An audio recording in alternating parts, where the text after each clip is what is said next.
Tayo ngayon sa bahay na kung saan nandito pansamantala si Alex guys. Pero dating ko dito ay walang tao. Meron dito aso. Guys, hintayin muna natin dito saglit si Sander. Kasi wala siya dito guys. Baka mamaya umuwi yun. Magkausap natin kung saan siya galing. Yo, what's up guys? Isang mapagpalang hapon po sa inyong lahat guys. So, welcome back ulit ito sa ating channel.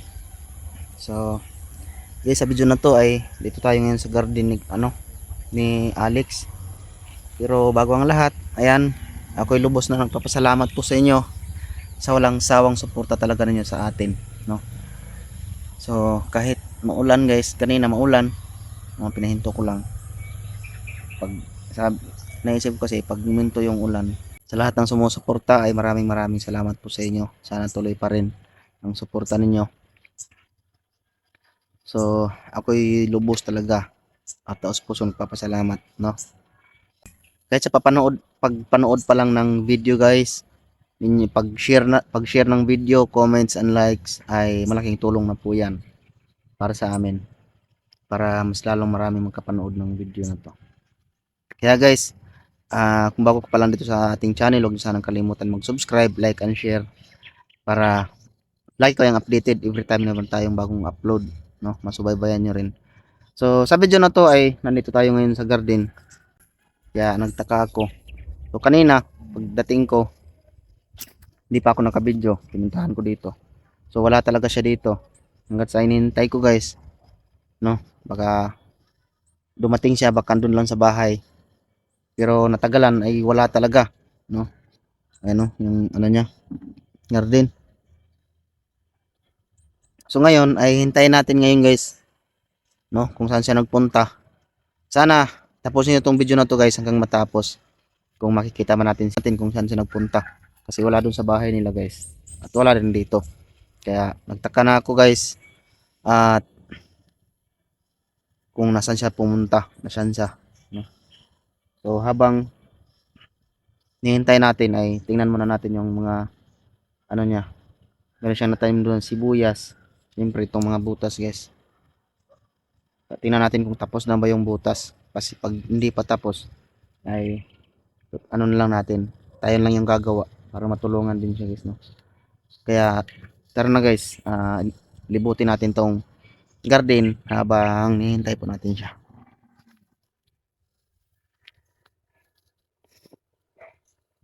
Ito basang-basa yung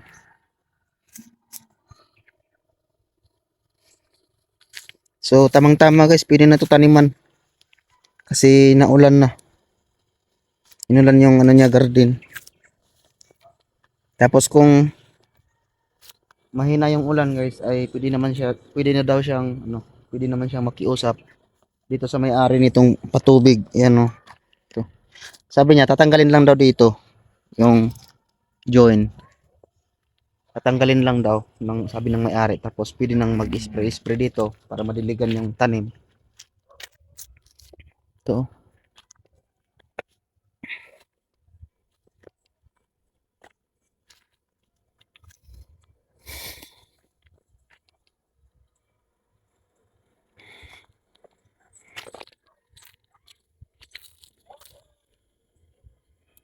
So meron din palang andun garden guys. Meron din garden na yung mga talong. Ayun, kamatis, talong.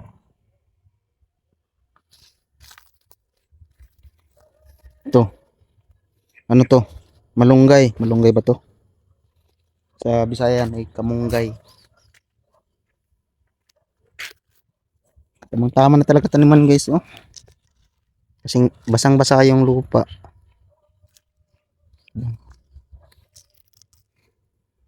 So yung problema pa niya dito ay yung tatanim ng mga seedling. Ay wala pa talaga siya. Wala pa siyang seedling ng talong. Tapos kailangan pa nadagdagan yung yung sibuyas. Yung sabi niya.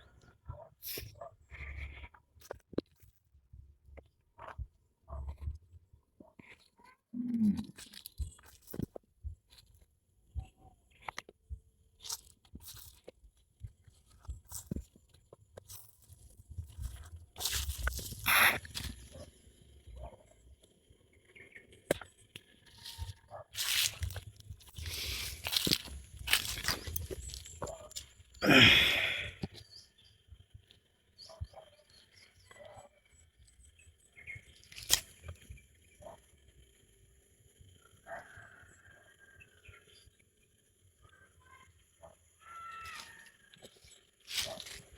mayroon ding dumaan na tao na nagdala ng sprayer. Plano ko nga dito guys, mabilhan siya ng spray can kasi tumutubo na ulit yung mga damo ba. Ganyan yan oh. Ganyan ito guys. Ay unti-unti lang tumubo yung mga damo. Ganyan ito.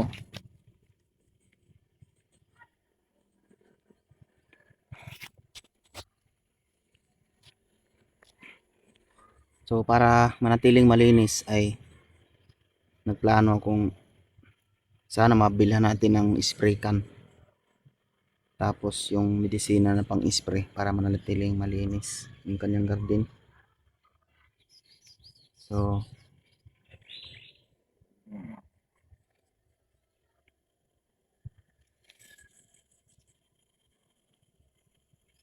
kala ko kasi may ano na to, may tanim na talong.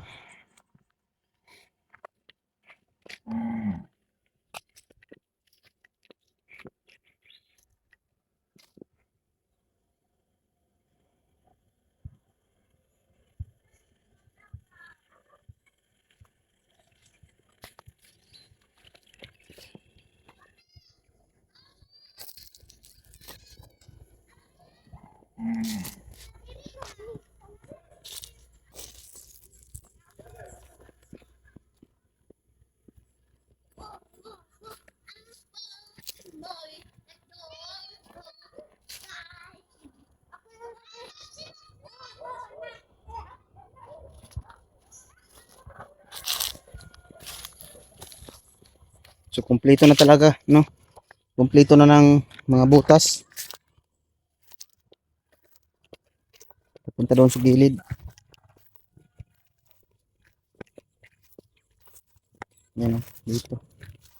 So hindi na yan pwede kasi daanan na yun. Yan oh.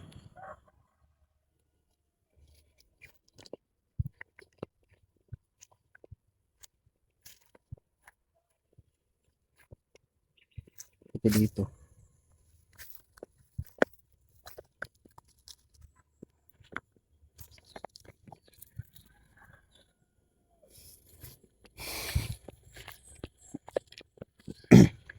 Yan yung sibuyas niya guys. Ang papayat pa talaga. Wala pa kasi ano. Wala pang fertilizer. Gagamitin dito para tumaba to.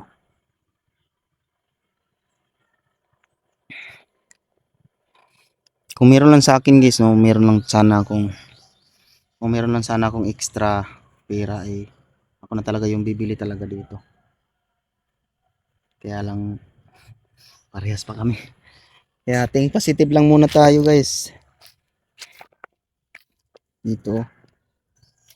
Yun yung huling binutas namin at naabutan kami ng hapon. Kaya inano muna namin. So kinabukasan siguro tinapos niya. Tinapos siguro niya kahapon hanggang doon.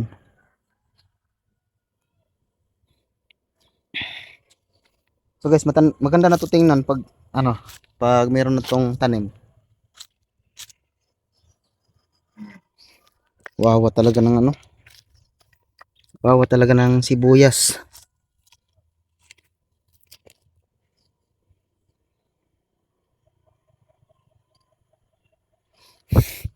Nakikita ko naman guys yung porsige niya no na talagang masipag siya. Masipag siya sa gawain. Kaya lang kulang siya sa mga financial. Yun yung nakita ko sa kanya. Kaya lagi kong sinasabi sa kanya na huwag kang panghinaan ng loob. Malay mo darating yung araw na may awa din. ang Diyos sa atin, hindi tayo pababayaan.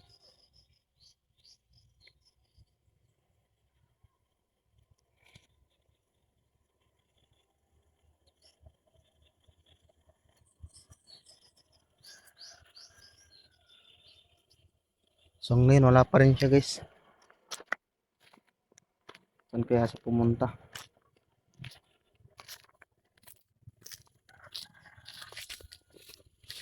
Sana hindi yun bumalik ng bundok. Naku naman.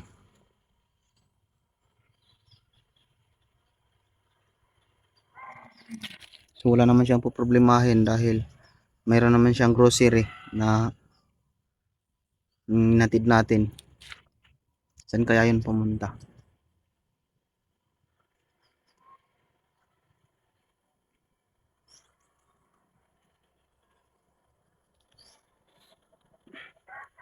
So habang hinihintay natin dito guys, ay samahan niyo ako sa pagpapanood hanggang matapos.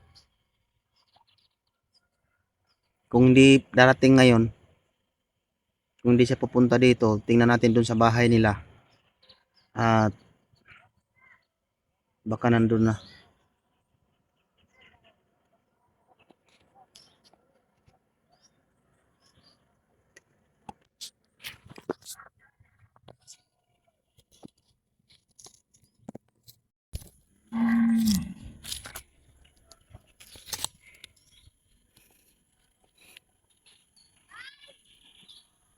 So wala pa rin. Yan, hintayin na natin saglit guys ha.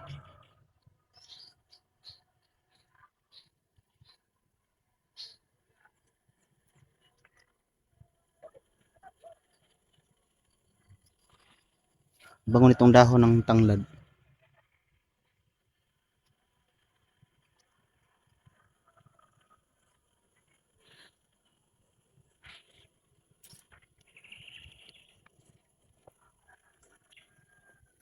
So meron dito mga yan, mga tanglad, puno ng tanglad. Siguro sa may-ari pa yon.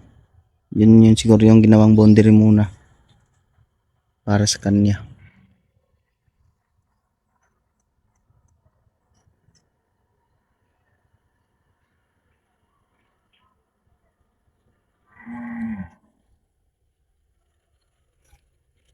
At ako'y saludo rin sa ano guys.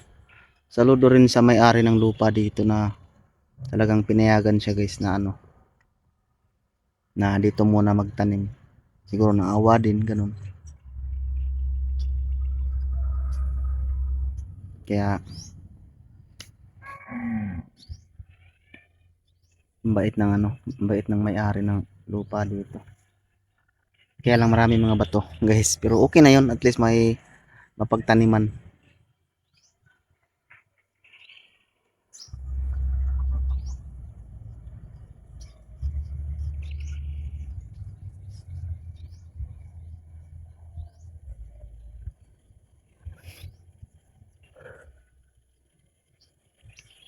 So wala pa rin siya guys, no?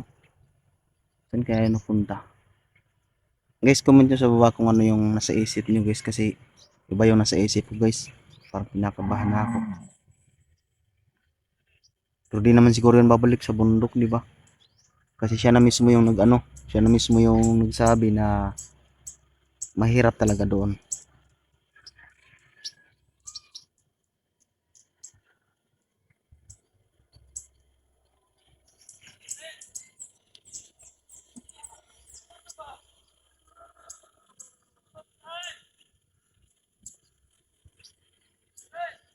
May mga tao doon, no?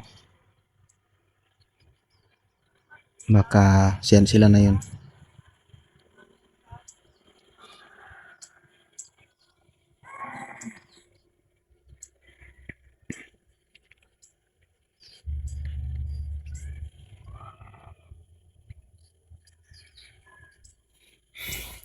So guys, hindi pa nakapanood ng ating mga previous videos, ay sana balikan nyo guys, puntahan nyo yung previous na upload natin, yung naunang upload ba. Sana mapanood nyo guys para masubaybayan talaga ninyo, no? Para yung buong istorya masubaybayan nyo hanggang dito na video. So, like kong sinasabi na talagang safety ng lugar na to. Napakalayo niya na dito. No? Hindi naman natin binidyo lahat. Malaki naman tong ano eh, malaki naman tong lugar. So, imposible. Malalaman pa rin. Yung daanan nga hindi ko binidyo. Basta dito lang guys, nag-video ko dito. So, sa lahat na nagko-comment na baka matunton ay talagang hindi na talaga na sobrang layo, no? Layo nga dito sa amin eh. Kailangan ko pang gumastos ng 2 litro ng gasolina. 2 litro, ilang ano na yun? Kilometro. Nasa 70 kilometers.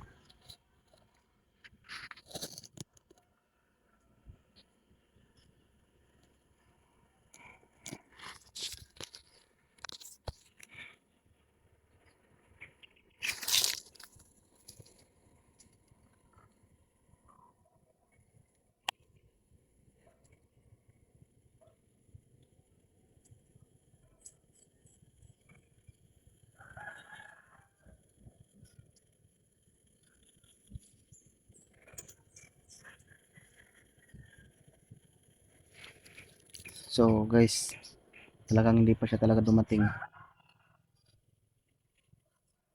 Siguro po balikan natin yung bahay guys, doon sa bahay nila. Baka nandun niya nag-relax, baka nakauwi na. Kung saan siya galing. Kung sakaling lang, no? Kung saan siya pumunta. Baka doon siya dumiretso sa bahay. At titingnan natin ngayon. Kaya guys, abangan nyo ang pagpunta natin dito. No? So ngayon napupuntahan ko agad doon. So hindi ko na lang bibidyohan guys. Yung daanan papunta doon kasi malayo-layo pa yon. Kaya pagpatuloy natin guys. So yun, what's up guys? So nandito na tayo ngayon sa bahay na kung saan nandito pansamantala si Alex guys. Pero dating ko dito ay walang tao. Meron dito aso.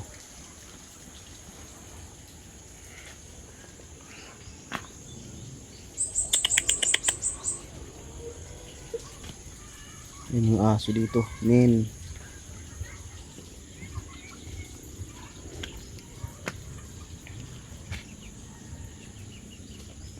Ano dito?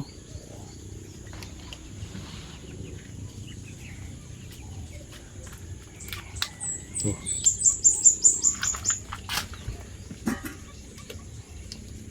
Kanin. Ang ulam. Saan kaya yan pumunta?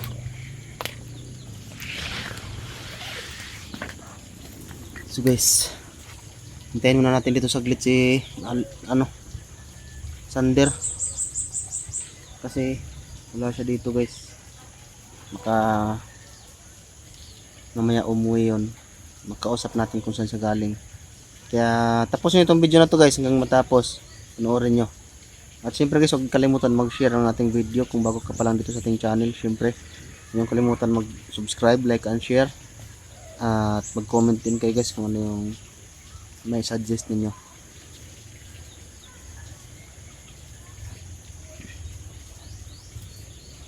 Saan kaya yun pumunta? Ayun, may motor. Baka yun yun siguro yung sumakay.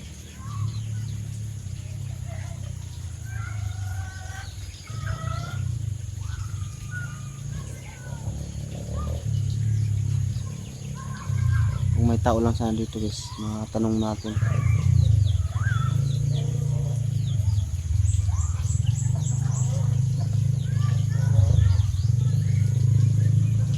So wala pa rin guys. Abangan yung karugtong ng upload natin. Hintayin natin siya dito.